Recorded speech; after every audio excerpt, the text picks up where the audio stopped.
Yeah.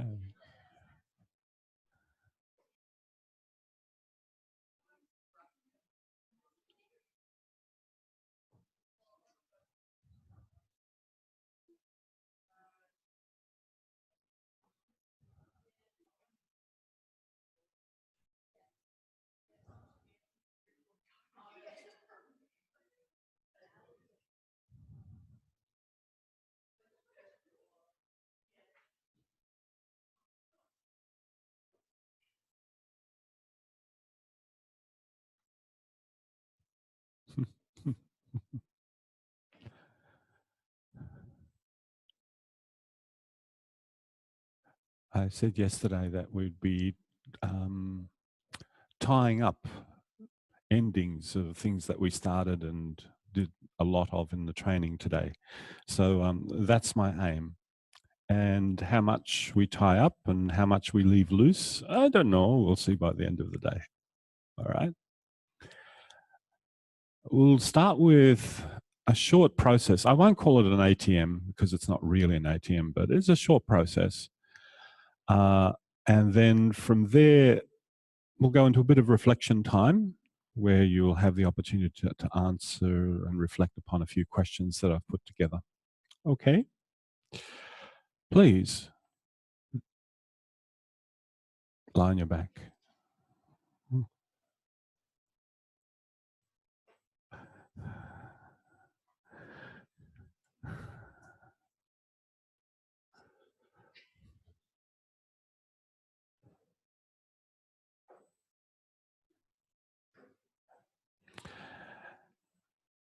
Have your legs bent, the soles of your feet on the floor, your knees towards the ceiling.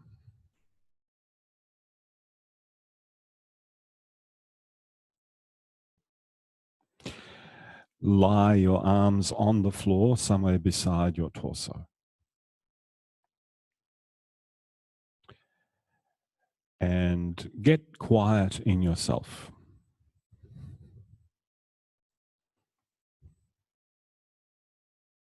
Whatever that means for you, however you do it, get quiet in yourself.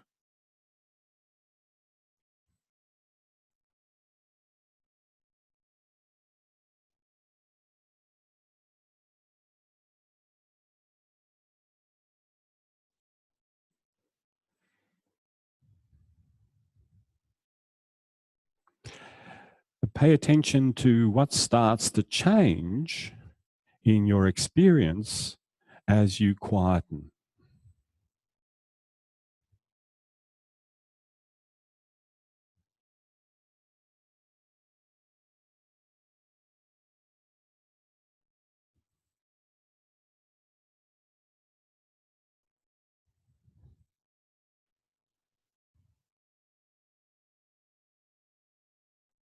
Thank you for closing the doors. Well, the chatter was interesting. Yes.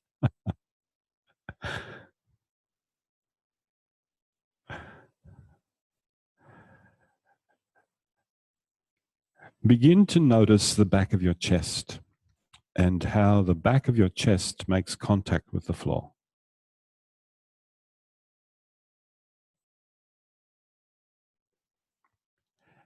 Pay attention to what you experience on the left-hand side of the back of your chest and the right.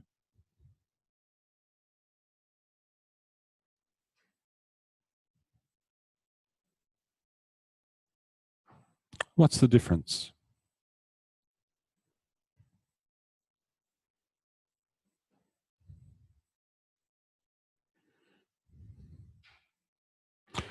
Leave your left arm where it is and slide your right arm along the floor until it's lying on the floor at more or less shoulder height with the palm towards the ceiling.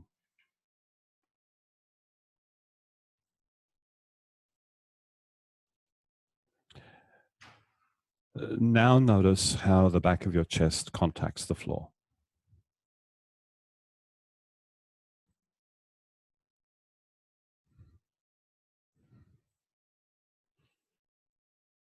What's different?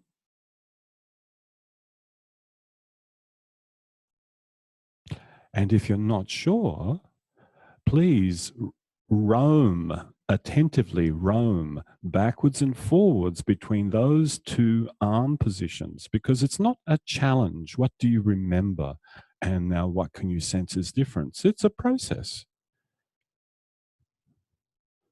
And you keep on engaging with that process until a difference appears to you.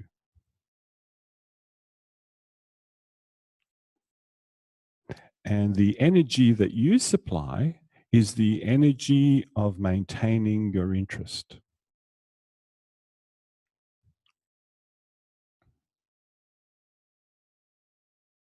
What kind of energy is that? The energy of maintaining your interest.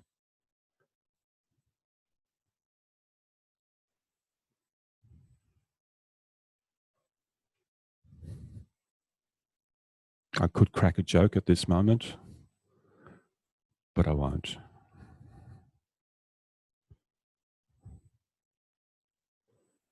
Oh, well, what the hell? Do you need to eat Wheat Bix in the morning to have that energy of maintaining your interest? The breakfast of champions.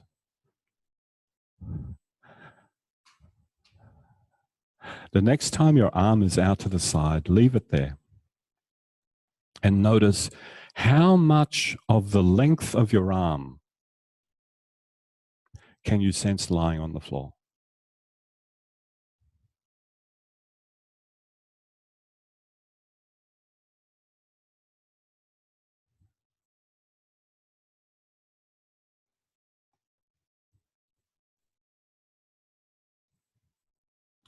And if you jump up a level in your awareness, if you become aware, if you attend to what the awareness has done to you, notice that by shifting your attention over more onto the right, what's happened to the way you are now lying on the floor?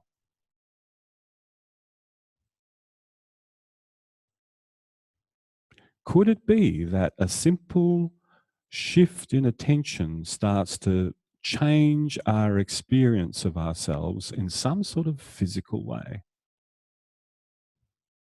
It's grounded in some sort of physical expression.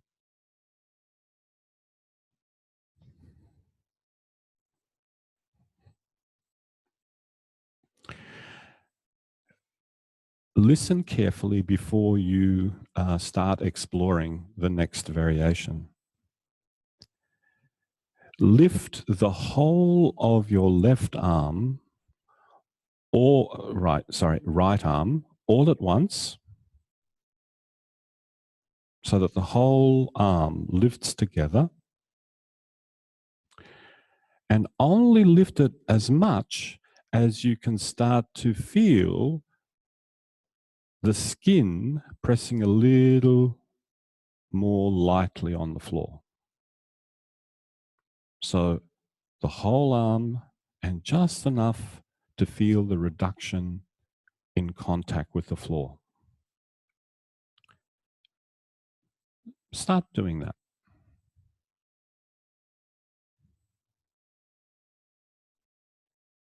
Go back and forth, letting the arm return to the floor, initiating the lift of the arm away from the floor.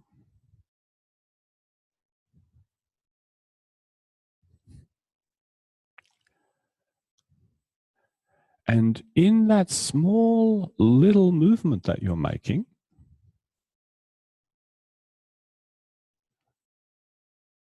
how much time is there for you to pay attention to what's going on?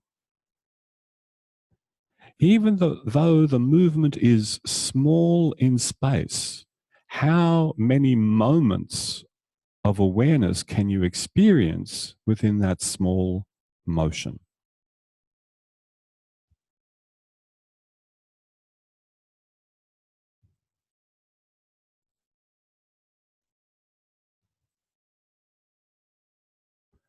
As you start to lift that arm, what happens to the contact of the back of your chest with the floor on the right and on the left?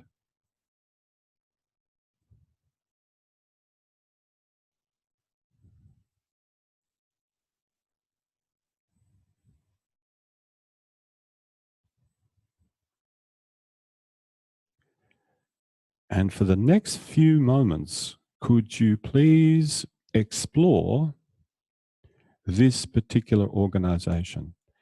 Is there a way of mobilizing yourself to lift the arm where the removal of the arm away from the floor actually leads to you feeling more pressure on the right-hand side of your chest?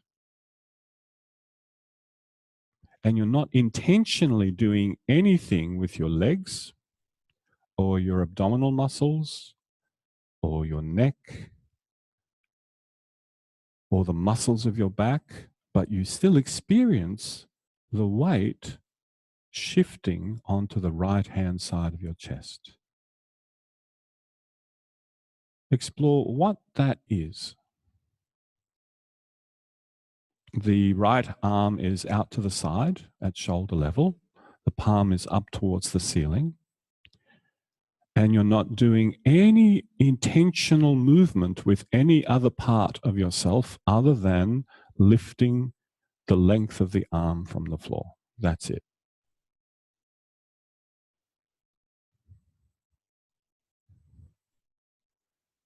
And how much do you lift the arm?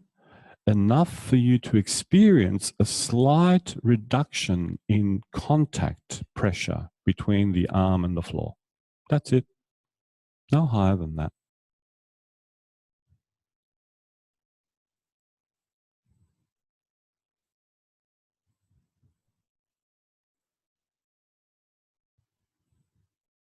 That sensation of the pressure increasing on the right-hand side of your chest at the back indicates that your chest is rolling towards the right arm.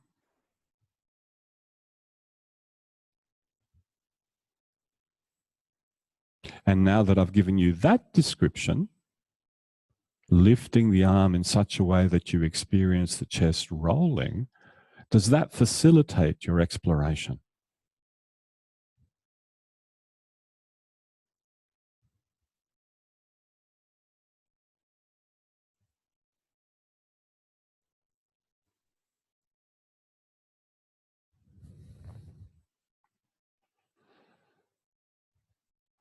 Do not intentionally move any part of yourself other than your arm.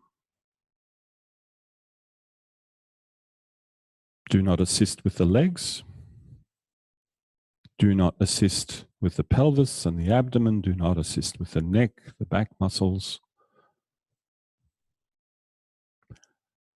And if you lift the arm more than the height of a matchbox from the floor, you'll lose the effect. So the constraint of height is there to maximize the effect.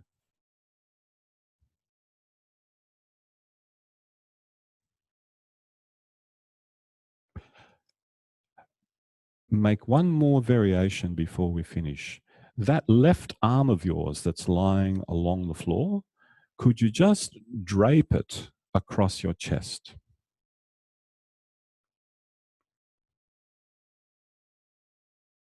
Regain your composure and go back to exploring.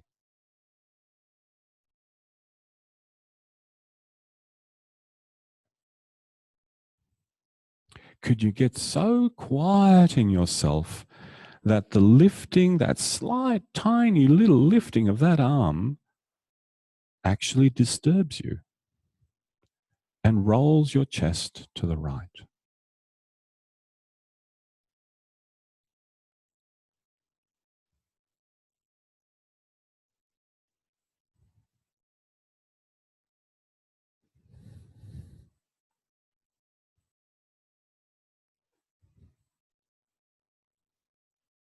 That's nice.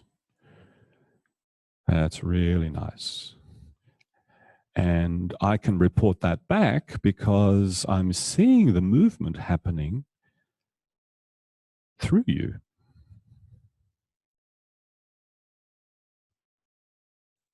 That's enough.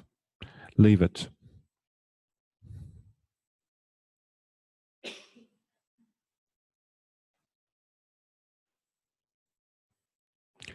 So sometimes we ask the question, what is that ATM about?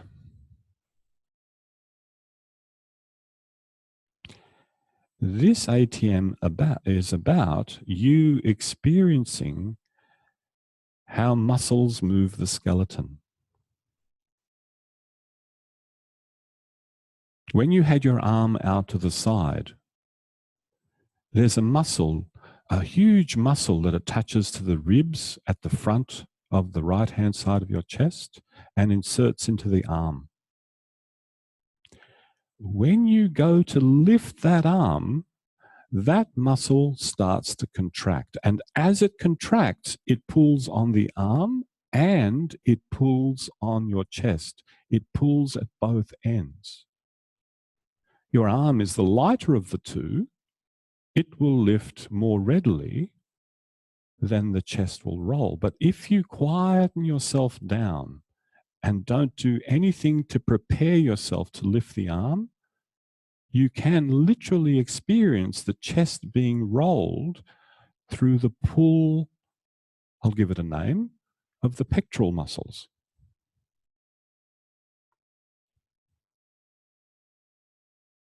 Now, for some of you, when you've heard that exploration, it will make more sense. Ah, that's what we were doing this for. So could you please return to that same position that you just did? And now that you know what the lesson, it's not a lesson, what this experience is about, have that in mind as you lift the right arm. That this is about the huge pectoral muscle and how it attaches to the arm. And as it contracts, as you go to lift the arm, if you do nothing to stop the trunk from moving, the pectoral muscle will pull on the ribs and it will start to roll your chest to the right.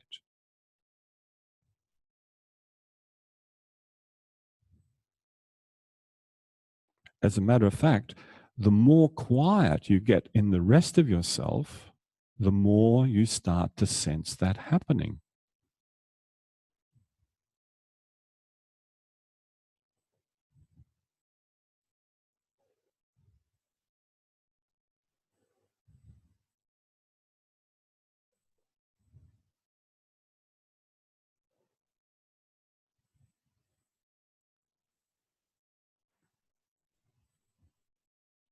Okay, please stop. Return to having your arms beside you. Legs are bent and feet are standing.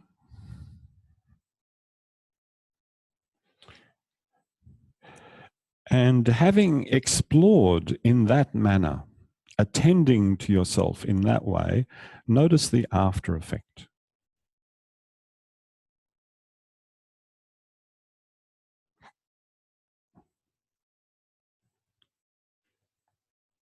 The after effect might definitely appear in the way that your chest lies on the floor, but it could appear in all sorts of different ways.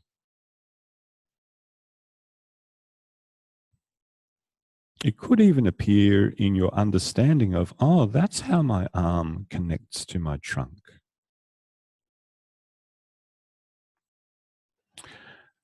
Please roll to one side, come up to standing.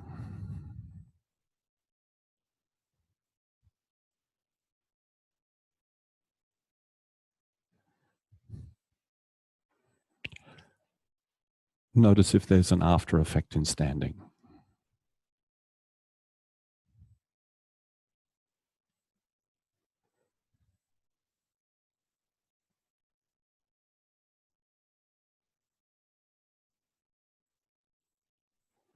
Great.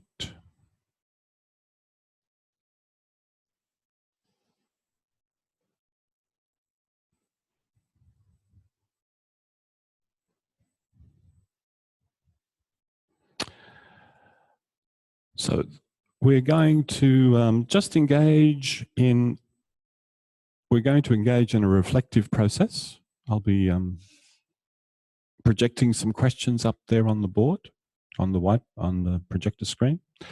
And it's your option. You can choose how you choose to reflect. Some of you might like to reflect personally by yourselves. Some of you might like to get in a pair. Some of you might like to get in a larger group. Depends on what your style is and how you feel this morning. So you can reflect on the questions. And please be totally open, reflect fully as much as you can. And what we'll ask of you is not to report upon your reflections now, but in a week's time. After they've kind of, you've reflected now, and then you've reflected some more, and then you've reflected some more, and then we'll get you to feedback to us. Okay? So organize how you'd like to do this reflection, and then I'll project these up on the screen.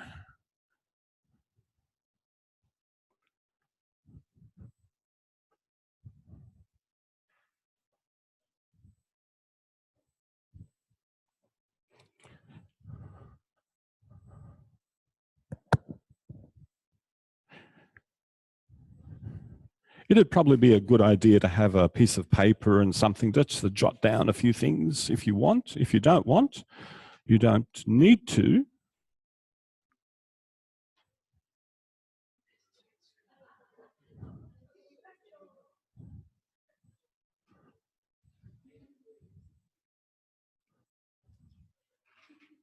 Is that right?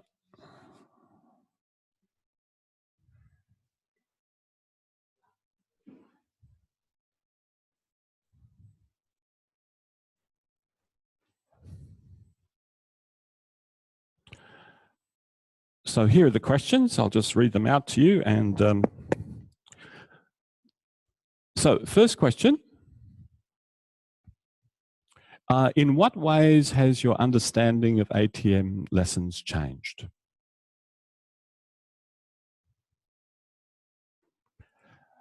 Second one, in terms of preparing yourself to teach an ATM lesson, what do you confidently now know?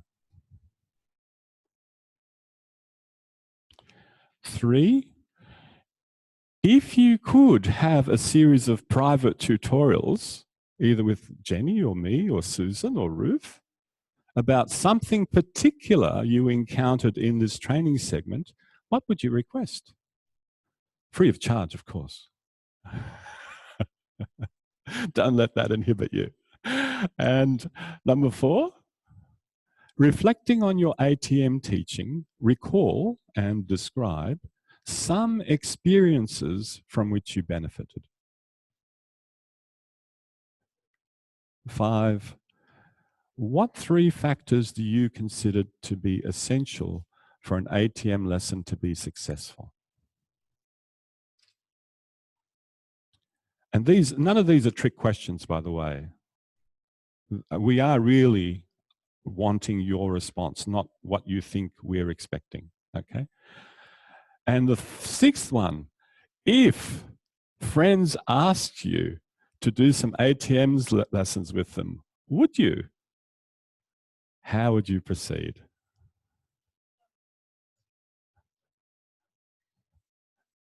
Oh, can we do some like ATM lessons together and you could lead me, yeah? Can we do that next week? Yeah, you teach them. Okay. And I'm always at a loss how the timing for these things are. So if I see a number of people gathered around the tea urn drinking tea, will have guessed that the process is kind of done. All right.